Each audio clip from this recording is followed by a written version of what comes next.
Seigneur Dieu Père, premièrement, on veut te dire que nous t'aimons, nous t'adorons.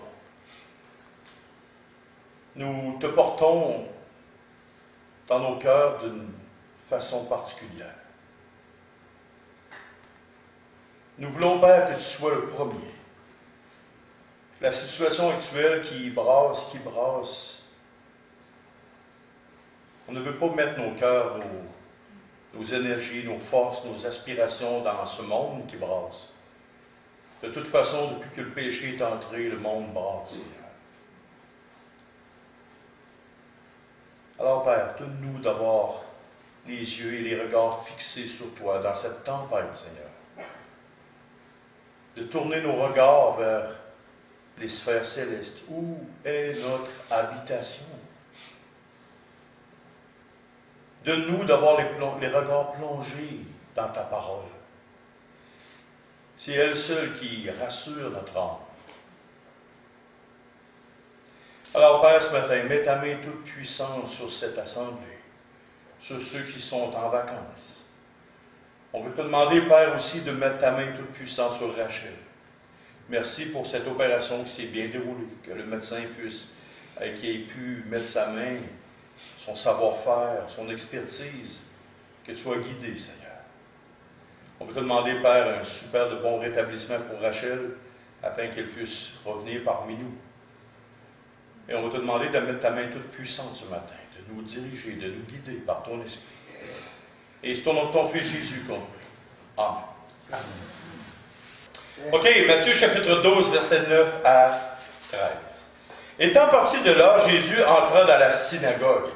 Et voici, il s'y trouvait un homme qui avait la main sèche. Ils demandèrent à Jésus, est-il permis de faire une guérison les jours de sabbat? C'est afin de pouvoir l'accuser. Il leur répondit, lequel de vous, s'il n'a qu'une brebis, et qu'elle tombe dans une fosse le jour du sabbat, ne la saisira pour l'en retirer? Combien un homme ne vaut-il pas plus qu'une brebis? Il est donc permis de faire du bien les jours de sabbat. Alors il dit à l'homme, étends ta main. Il l'étendit, et elle devint saine comme l'autre. Le titre du message, pas du message, mais de la courte méditation, ce qui va nous porter vers l'adoration, c'est notre valeur aux yeux de Dieu. Notre valeur aux yeux de Dieu. On est dans un temps d'extrême chose, pas en 2021, mais dans le temps, le contexte du Seigneur Jésus. On est auprès d'un groupe de personnes très religieuses. Des hommes et des femmes très stricts qui suivent des lois d'hommes plus que la parole de Dieu. Et c'est comme si toute valeur humaine, à leurs yeux, n'a pas d'importance comparativement à certaines règles, certaines lois. Voyez-vous un petit peu de parallèle d'aujourd'hui? Il n'y a rien de nouveau sous le soleil. Rien de nouveau sous le soleil.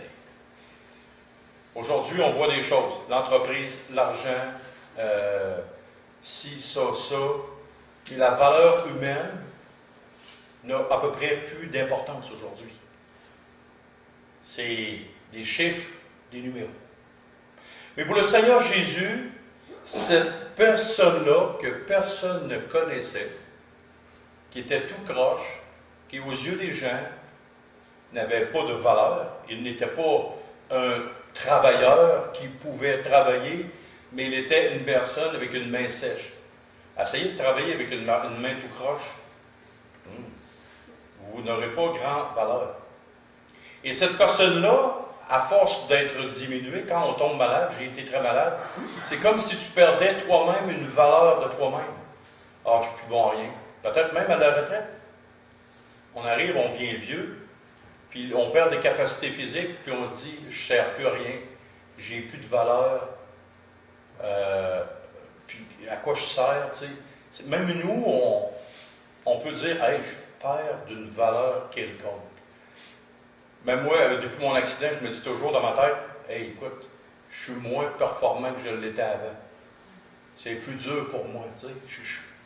Donc, c'est comme ça, à nos yeux, on perd une espèce de valeur. J'aimerais, s'il vous plaît, vous inviter à tourner dans le psaume 139, versets 13 à 18. Psaume 139.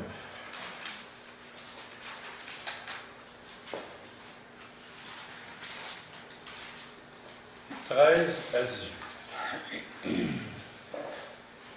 Regardez ce que le Saint-Esprit dit.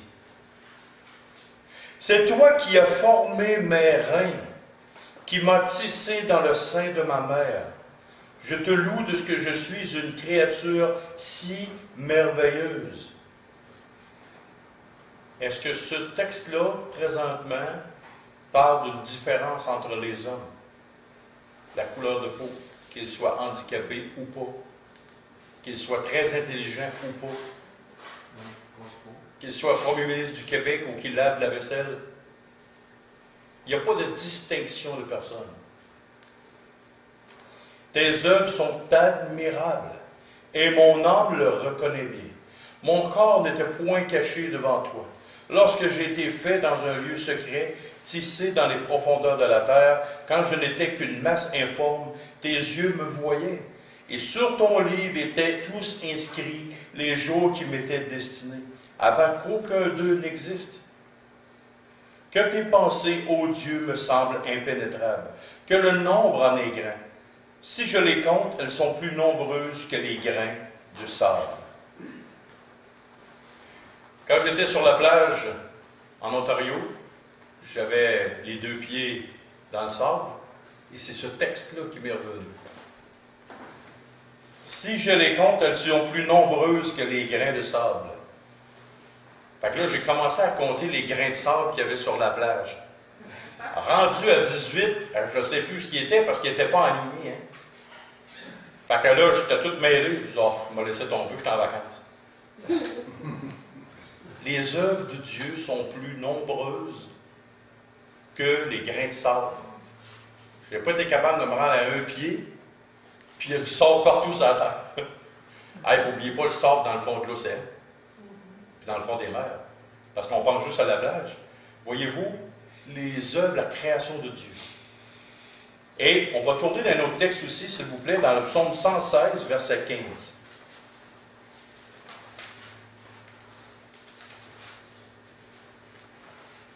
Elle a du prix aux yeux de l'Éternel la mort de ceux qui l'aiment.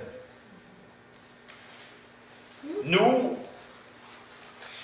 la mort de ceux qui aiment Dieu a du prix à ses yeux.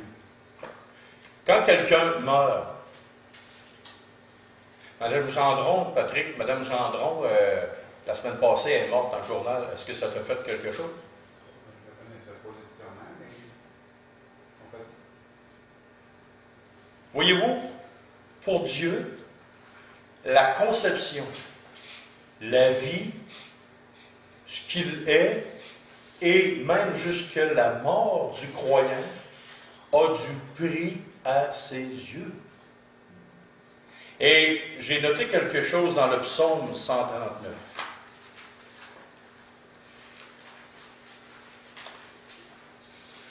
Dieu est omnipuissant. 60 trillions de cellules habitent l'humain. 170 000 kilomètres de fibres nerveuses. 102 000 kilomètres de vaisseaux sanguins.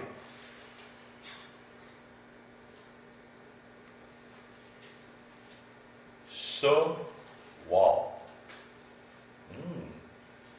Dans ton corps, la Terre a 40 000 kilomètres et dans ton corps, il y a 3 fois plus de longueur que la Terre complète. Dieu s'est occupé de toi, de ta création, de ta conception, d'une façon exceptionnelle. Pensez-vous sérieusement qu'il ne tient pas à vous? Pensez-vous sérieusement qu'avoir appris, avoir fait autant d'ouvrages, que Dieu va vous laisser tomber de côté? que Dieu ne s'occupera pas de vous? Que Dieu n'a pas les regards sur vous? Moi, mon patio, là, puis mes boîtes de jardin, je les surveille. Viens prendre une carotte dans mon jardin sans me le dire. Je vais te dire, hey, ça fait 3 mois que je la regarde pousser. C'est moi qui sais mes genoux pour la mettre dans la terre. C'est quoi une carotte? Voyons. Mais j'ai mis du temps et de l'effort pour la planter. Mon jardin, il était beau, là, il commence à s'en aller parce que c'est l'automne. Mais j'ai mis de l'effort, de l'énergie. Mon poulailler, c'est la même chose. Les poules, je les apprécie. Pour moi, c'est pas moi qui les ai créés, mais j'ai fabriqué le poulailler. Pensez-vous sérieusement que Dieu, après avoir mis autant d'efforts sur un être humain, qu'il ne s'en occupe pas, qu'il ne l'aime pas, qu'il n'a pas les regards sur lui? Nous avons du prix aux yeux de Dieu. Et pourtant, nous sommes, selon sa sainteté, tout croche par rapport à notre caractère, notre être.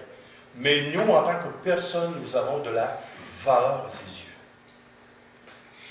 Souvent, même si tu es entouré, tu peux te sentir seul. Tu peux te sentir seul. Mais Dieu est là. Dieu est constamment là. Le regard sur nous. Et je pense que ce matin, c'est un bon sujet d'adoration. C'est un bon temps pour remercier Dieu pour sa fidélité, pour son expertise quand il nous a fabriqués, que sa main toute puissante qui nous dirige, qui nous conduit. Est-ce que mes poules sont inquiètes s'ils vont manger ou pas? Est-ce que mes poules sont inquiètes de ce qui va se passer demain? Ils ne savent pas ce qui va se passer après-midi. Mais nous, on est la seule création sur Terre qui a des problèmes d'anxiété, de stress. On s'énerve. À quel âge tu vas mourir, Rémi? Tu sais-tu? On sait que ça va arriver. Ça, c'est comme les impôts, ça arrive. Plus qu'on vieillit, plus on est taxe. C'est ça. Les taxes, les impôts, c'est comme la mort. On sait que ça va arriver. Mais voyez-vous, Dieu s'occupe de nous. Et on devrait, et on doit l'adorer, l'aimer. On doit vraiment prendre un temps pour le remercier parce qu'il s'occupe de nous. Il s'est occupé de nous à la création. On a du prix pour lui. Il s'occupe de nous tout au long de notre vie. Pourquoi? Parce qu'on a un prix incroyable à ses yeux. Et même sa mort, même notre mort, quand nous allons mourir, a du prix pour lui. Notre âme a du prix pour lui. À un point tel que Christ est mort parce que nous avons du prix à ses yeux. Si nous n'aurions pas de prix aux yeux de Dieu, si la race humaine n'avait pas de prix aux yeux de Dieu, alors Christ n'aurait pas bougé le petit doigt pour venir sur terre. Quand quelque chose compte pour toi, tu mets beaucoup d'argent, de temps et d'effort et d'énergie. Parce que tu te dis, ça vaut la peine. Comme tes enfants. Mais Dieu a fait ce qu'il y a de plus grandiose sur toute la terre entière, c'est d'avoir, de façon réfléchie et délibérée, accepté que Christ aille mourir sur une croix. C'est même lui qui l'a envoyé. Donc, nous avons du prix aux yeux de Dieu. Et ça, pour nous, ce matin, même pour le reste de notre vie, nous devrions nous occuper seulement de l'opinion de Dieu. Combien de fois les gens vous ont fait sentir que vous n'étiez rien? Ah, vous n'aviez pas un grand standing de vie. Ah, vous n'étiez pas un homme instruit. Ah, si, ah, ça. Tu n'as pas une Ferrari? Moi, je répondrais, ta Ferrari va finir au même endroit que ma Chevette. À scrap. La valeur d'une personne ne dépend pas de ce qu'elle possède, de ce qu'elle peut faire, de ce qu'elle peut accomplir, parce qu'un jour, tout ça tombe. La valeur d'une personne dépend de ce que Dieu pense. Et chaque personne a un poids et un prix immense aux yeux de Dieu. Alors, je pense que ce matin, on peut prendre un temps et adorer Dieu pour la valeur que Dieu nous accorde et tout l'amour et l'immense action que Dieu pose pour nous chaque jour de notre vie. Prenons un temps et adorons Dieu.